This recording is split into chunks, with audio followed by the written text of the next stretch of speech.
नहमदुहु व नसल्ली अला रसूलिहिल करीम अम्मा बअद फ़अऊज़ु बिल्लाहि मिनश शैतानिर रजीम बिस्मिल्लाहिर रहमानिर रहीम रब्बि इश्रह ली सदरी व यस्सिर ली अमरी वहलुल उक़दतम मिन लिसानी यफ़क़हू क़ौली। सवाल यह है कि अल्लाह ताला ने इब्लीस के बारे में कहा कि अबा वस्तकबरा व कान मिनल काफ़िरीन। उसने इब्लीस ने सजदा करने से इनकार किया और तकब्बुर किया। वकाना मिनल काफिरीन, और वो काफिरों में से था। काना के आम तौर पर माना क्या किए जाते हैं कि इसका मतलब है था, ऐसा ही है ना। तो सवाल ये उठाया किसी ने कि काना मिनल काफिरीन, अगर वो काफिरों में से था तो अल्लाह ताला ने उसको आसमानों में फरिश्तों के साथ क्यों अकोमोडेट किया, उसका रैंक क्यों बढ़ा दिया जब वो था ही काफिरों में से। तो फिर ऐसा क्यों किया जबकि अल्लाह ताला तो अदल करने वाले हैं, और अल्लाह के नज़दीक इज्जत वाला तो वही है जो मुत्तकी है, जो मोमिन है, अल्लाह पर ईमान रखता है, अल्लाह का फर्माबरदार है, अल्लाह को मुती है, अल्लाह को ओबे करता है। ऐसा ही है ना।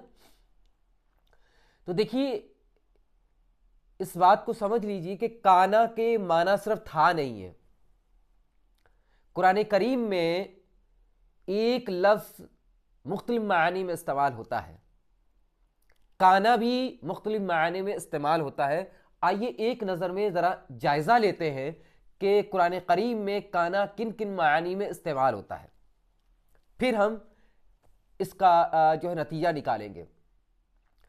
देखिए, काना का लफ्ज़ किसी सिफ्त को बयान करने के लिए, ख़ास तौर पर अल्लाह की सिफ्त को जो अज़ल से है और अब तक रहेगी, उसको बयान करने के लिए इस्तेमाल होता है। अल्लाह ताला ने अपनी सिफ्त के लिए क्या इस्तेमाल फरमाया है कि वकान अल्लाहु अलीमन हकीमा। अगर हम सिर्फ इसके माना थे करते हैं तो इसका माना क्या हो जाएगा, अल्लाह ताला इल्म वाले थे और हिकमत वाले थे। तो क्या अभी नहीं है तो फ्यूचर में नहीं रहेंगे। सिर्फ माजी में अल्लाह ताला इल्म वाले थे या हिकमत वाले थे, ये तो अल्लाह ताला की सिफ्त का इनकार हो गया ना। अल्लाह ताला की सिफ्त भी अल्लाह ताला की जात की तरह अजल से है, अब तक रहेगी। जिस तरह अल्लाह की जात अजल से थी, अब तक रहेगी, उनकी सिफ्त भी, यानी उनकी सिफ्त इल्म जो है वो अजल से था और अबद से तक है। अल्लाह ताला हमेशा से दाना थे, उन्होंने दानाई को, इंटेलेक्चुअलिटी को पैदा किया, हिकमत को पैदा किया। वो हमेशा से हकीम थे, हमेशा हकीम रहेंगे। लेकिन अगर आप काना के माना सिर्फ था करते तो इसका मतलब अल्लाह ताला थे, अब नहीं है और ना होंगे। तो काना के एक माना होते हैं कि किसी सिफ्त में या किसी फेल में इस्तिमरार, कंटिन्यूटी, हमेशा से, अजल से अबद तक, ये एक माना है। इस तरह अल्लाह ताला कहते हैं वकान अल्लाहु अजीज़न हकीमा। बहुत सारी अल्लाह ताला की सिफात अल्लाह ताला ने कुरान करीम में बयान की, उनके लिए काना का लफ्ज़ इस्तेमाल फरमाया। अच्छा, इसके अलावा काना महज माजी के सीगे में भी, मायने में भी इस्तेमाल होता है। मतलब काना का मतलब था, वॉज, वर, था, थे, थी। जैसे अल्लाह ताला ने कुरान करीम में कहा वकान फिल मदीनति तिस्अतु रहतिन युफ्सिदून फिल अर्दि वला युस्लिहून। मदाइन शहर में 9 लोगों का एक गिरोह था, गैंग था ये पूरा। ये फसाद करते थे जमीन में, शहर में फसाद करते थे, और कोई इस्लाह का काम, तामीरी काम, वेलफेयर का काम नहीं करते, तखरीबी काम करते थे। वकान फिल मदीनते, और शहर में था, तो यहां मादी का सीगा आया। अब ये काना का यहां मतलब क्या है, था ही है, यानी वॉज वर है। इसी तरह हाल के मीनिंग भी काना देता है, मतलब प्रेजेंट के मीनिंग, प्रेजेंट के जो मीनिंग है ये भी काना देता है। जैसे अल्लाह ताला ने फरमाया कि इन्न सलात कानत अलल मुमिनीना किताबुम मौकूता। अगर आप इसके सिर्फ वॉज, था के मानों में लेते हैं तो इसका मतलब ये हो जाएगा कि बेशक सलात थी मोमिनों पर अपने वक्त मुकर्ररा पर अदा करना फर्ज, यानी सलात अपने वक्त मुकर्रर पर अदा करना मोमिन पर फर्ज था। तो क्या मतलब माजी में था, अभी नहीं है? नहीं, इसका मतलब ये क्या है कि ये प्रेजेंट के मीनिंग दे रहा है कि हर जमाने में हर वक्त सलात का अपने वक्त मुकर्रर पर पढ़ना एक मोमिन पर फर्ज है। इसलिए इन सलात कानत, अगरचे ये माजी का सीगा कानत, काना काना कानू कानत, ये चौथा सीगा है, चौथी फॉर्म है वर्ब की कि कानत अलल मुमिनीना। तो यहां पर मीनिंग क्या होगी, यहां था मीनिंग नहीं होगी बल्कि है कि बेशक सलात पढ़ना मोमिनों पर फर्ज है। ठीक है, इसी तरह अल्लाह ताला ने एक और जगह पर फरमाया कि कुल इन कुंतुम तुहिब्बूनल्लाह फत्तबिऊनी युहिब्बुकुमुल्लाह। ए नबी, आप लोगों से कहिए इन कुंतुम तुहिब्बूनल्लाह, अगर तुम अल्लाह से मोहब्बत करते हो, कुंतुम, अब यहां लफ्ज का इस्तेमाल हुआ, काना माजी का सीगा है, इन कुंतुम, काना काना कानू कानत कानता कुन्ना कुंता कुंतुमा कुंतुम। अगर आप यहां पर सिर्फ था के मीनिंग लेते हैं तो क्या मीनिंग हो जाएगी, कुंतुम तुहिब्बून अल्लाह, अगर तुम अल्लाह से मोहब्बत करते थे तो क्या करो, फत्तबिऊनी, मेरी इत्तिबा करो। नहीं, यहां माना क्या है, यहां माना भी हाल की, प्रेजेंट की, यानी हर जमाने में है के मानो में।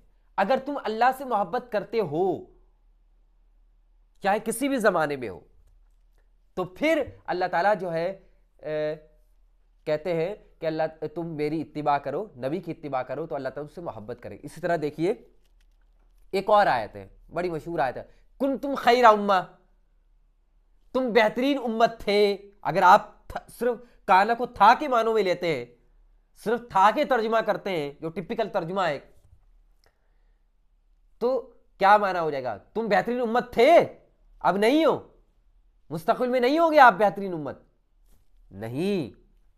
कुन तुम खैरा उम्मतिन, तुम बेहतरीन उम्मत हो, तुम बेहतरीन उम्मत थे नहीं है, क्योंकि यहां था के मीनिंग में नहीं है, यहां प्रेजेंट की, तुम बेहतरीन उम्मत हो, हर जमाने में तुम बेहतरीन उम्मत हो। कब, तअमुरून बिल मारूफ तनहाउना अनिल मुनकर, क्योंकि तुम अमर बिल मारूफ और नही अनिल मुनकर करते हो, तुम हक को स्टेबल करते हो, जस्टिस को स्टेबल करते हो, उसकी इकामत करते हो और बुराई को रोकते हो।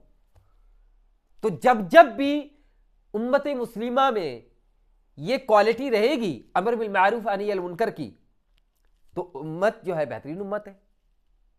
क्लियर है? तो मतलब जब भी इसका जो माना जब निकाला जाएगा तो सियाक व सबाक को देख के निकाला जाएगा। जी जी बिल्कुल, सियाक व सिबाक को देखा जाएगा। इस एक जो उसलूब का नाम है उसे कहते हैं वजूहुल कुरान। वजूहुल कुरान का मतलब है कि कुरान करीम में एक लफ्ज मुख्तलिफ मायने के एतबार से होता है। आप कॉन्टेक्स्ट से निकालेंगे, जैसे उस देखें एक लफ्ज जब इंडिविजुअल होगा उसके माने कुछ और होंगे, लेकिन जब कॉन्टेक्स्ट में होंगे माने, वो लफ्ज जब कॉन्टेक्स्ट में आएगा, सियाको सिबाक में आएगा, फिर उसके मानी सियाको सिबाक के एतबार से होंगे। आप किसी की भी बात को सियाको सिबाक से निकाल लीजिए और उसको गलत माने दे दीजिए, उसको नेगेटिव करार दे दीजिए, लेकिन सियाको सिबाक में वही माना, वही लफ्ज जो है उसने वो किसी और माने में कह रहा है।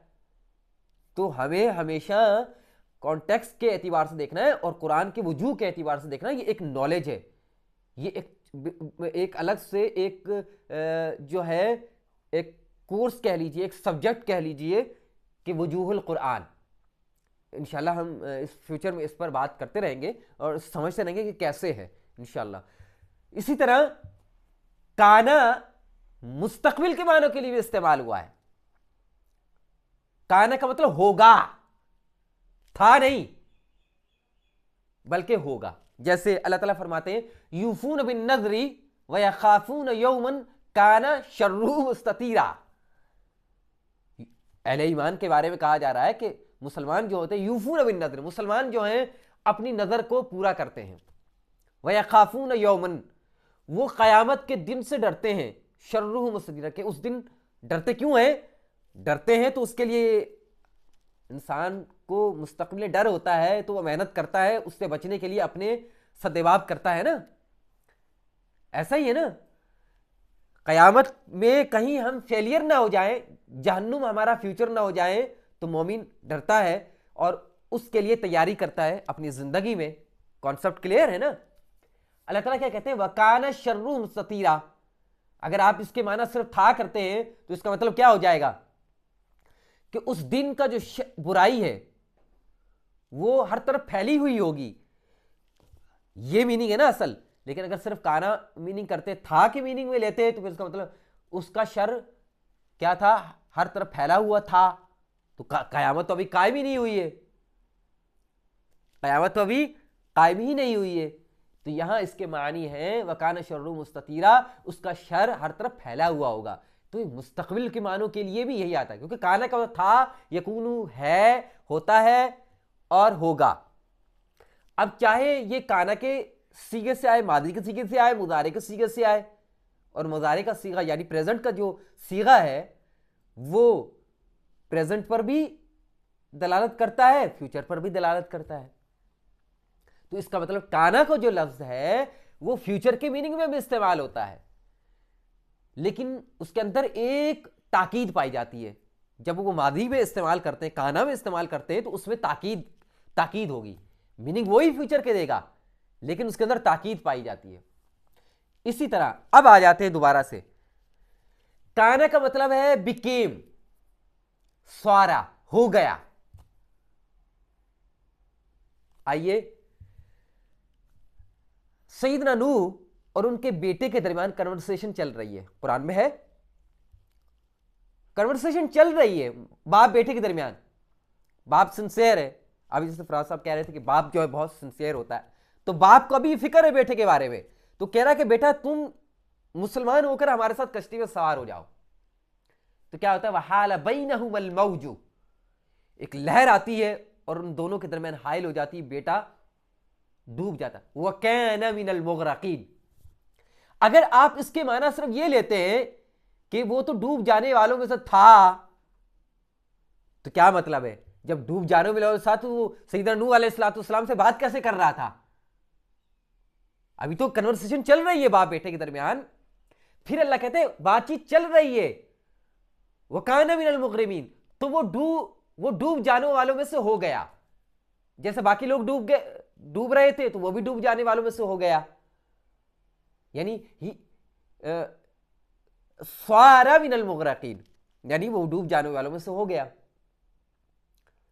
अगर आप इसके माना सिर्फ ये करते हैं, जैसा कि हमने कहा था कि उस साहब ने कहा कि काना मिनल काफिरीन, शैतान जो था वो काफिरों में से था। भाई काफिरों में से नहीं था, यहां अल्लाह ताला कह रहे हैं काना मिनल काफिरीन, वो काफिरों में से हो गया। जब उसने इनकार किया, जब उसने तकब्बुर किया, तो वो काफिरों में से हो गया। क्योंकि अगर आप इसको ये कहते हैं कि नहीं वो काफिरों में से ऑलरेडी था, इसलिए उसने इनकार किया और तकब्बुर किया और अल्लाह ने जुल्म कर दिया, माद अल्लाह ने फरिश्तों में उसको दाखिल कर दिया, जबकि वो पहले ही अल्लाह को पता था काफिरों में से था, तो ये गलत बात है। ये कुरान की तहरीफ है, मानवी तहरीफ कहते हैं इसे। अगर ये मैं आपको कराइन दे रहा हूं, शवाहिद दे रहा हूं, एविडेंसेस दे रहा हूं कुरान की और आयात से, वह काना मिनल मुगरकीन, बातचीत चल रही है बेटे और उसके दरमियान। अगर वो पहले गरक होने वालों में से था तो बाप बेटे के दरमियान बातचीत कैसे चल रही थी?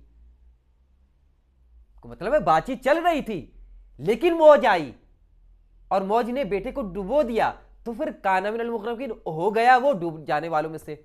इसी तरह सूरह नज्म में है कि जब जिब्रील आए और अल्लाह के रसूल अलैहिस्सलाम करीब हुए, तो अल्लाह ताला ने उसके लिए क्या कलिमात इस्तेमाल फरमाए?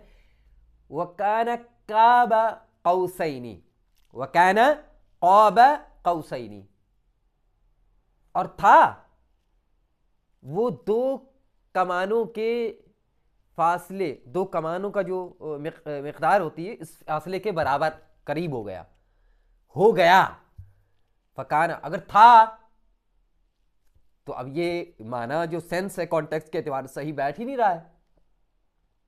कैसे तोड़ मरोड़ के खींच तान के आप इसको माना था के मानो में बनाएंगे? इसका मतलब काना हो गया 2 कमानों के फासले की मिकदार के बराबर। इसी तरह कुरान करीम में और बहुत सारी जो है इस कॉन्टेक्स्ट के साथ इस तरह ये सारे मानी इस्तेमाल हुए हैं। तो बस आपने याद ये रखना है, क्योंकि देखें जब तक आप अरबी के उस वजह को इस्तेमाल नहीं करेंगे ना, अरबी का क्या क्या उसलूब है, कुरान का उसलूब क्या है, जब तक वो नहीं जानेंगे तो फिर आप कंफ्यूज रहेंगे, गलत तर्जुमा करेंगे और गलत कोई ना नजरिया अपना लेंगे। अब नजरिया क्या अपनाया इस आयत से, वकाना मिनल काफिरीन, क्या नजरिया? क्योंकि नहीं समझा सही मायने को तो नजरिया क्या अपनाया कि वो तो भाई पहले ही काफिरों में से था, तो अल्लाह ताला ने उसको क्यों रैंक दे दिया? भाई एक शख्स एलिजिबल ही नहीं है, आप अपनी कंपनी में ऐसे शख्स को हायर करेंगे जो शख्स एलिजिबल ही नहीं है ना? आप इंटरव्यू लेते हैं, उसकी एक्सपीरियंस देखते हैं, उसकी स्किल्स को देखते हैं, फिर आप अपनी कंपनी को हायर करते हैं, क्योंकि ये आपकी अकल कहती है ना? तो माज अल्लाह, अल्लाह जो हकीम है, जिसने अकल को पैदा किया है, हिकमत को पैदा किया है, वो ये जुल्म करेगा कि वो जो इब्लीस पहले से काफिर था उसको वो फरिश्तों को रैंक देकर आसमानों में दाखिल कर देगा? माज अल्लाह, यानी अल्लाह आदिल नहीं है, अल्लाह पर की तरफ एक झूठी बात मंसूब कर दी, जबकि अल्लाह कहते हैं तक़ूलू अलल्लाहि मा ला तअलम, तो अल्लाह के बारे में ऐसी बात मत कहो जिसका तुम्हें इल्म नहीं है। अल्लाह ताला कभी भी जुल्म नहीं करते। अल्लाह ताला ने क्या कहा?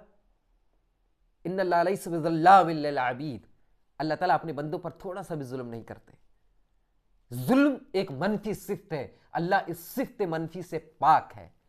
अल्लाह आदिल है, अल्लाह ने अदल का हुक्म दिया। याद रखिएगा, अल्लाह ताला को एक जालिम मुसलमान से एक काफिर आदिल ज्यादा पसंद है। तारीख इस बात की गवाह है। Hope you got the point. वाक़ूलु क़ौली हाज़ा व अस्तग़फ़िरुल्लाह ली व लकुम व लिसाइरिल मुस्लिमीन। अल्हम्दुलिल्लाहि रब्बिल आलमीन।